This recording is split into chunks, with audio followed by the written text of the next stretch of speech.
Aujourd'hui pour cette vidéo, un petit peu d'exotisme. Je suis tombé sur un fait divers assez incroyable. Bon, forcément ça reste tragique, je vous l'accorde, mais vous allez comprendre pourquoi cette histoire est folle. Un jeune américain a été tué par la tribu la plus isolée de la planète, la tribu des sentinelles. Les sentinelles sont coupés du monde moderne, ils refusent tout contact avec les visiteurs, et malheureusement, John Shaw n'a pas échappé à la règle. Il a voulu faire le show.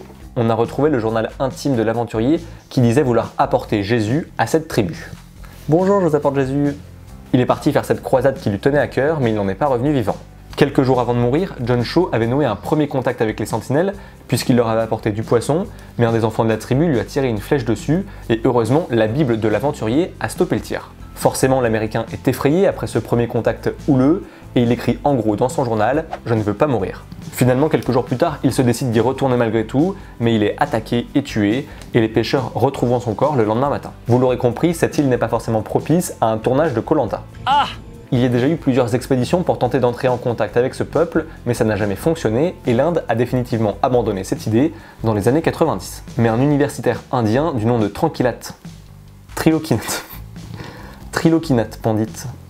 Mais un universitaire indien du nom de Trilokinath Pandit a noué des liens durant 30 ans avec eux, du moins il a essayé, et il a finalement pu les rencontrer. Du coup, une vidéo avait pu être tournée à ce moment-là, et les aventuriers avaient dû se dévêtir pour rentrer sur le territoire des sentinelles.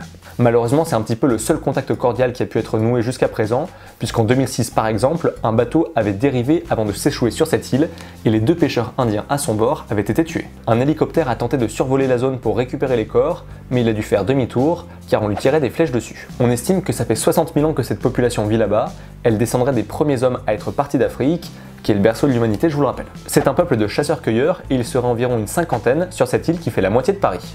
Et l'ONG Survival International estime que c'est la société la plus vulnérable de la planète. Vu qu'ils sont coupés du monde, les sentinelles seront très fragiles par rapport aux maladies et aux virus qu'on pourrait transmettre, rien qu'une simple grippe pourrait les décimer. C'est pour ça qu'il est préférable d'éviter tout contact avec eux. Ce décès est tragique, mais ça a mis un coup de projecteur sur ce peuple qui vit en autarcie, loin du Movember, du Black Friday ou encore de la télé-réalité.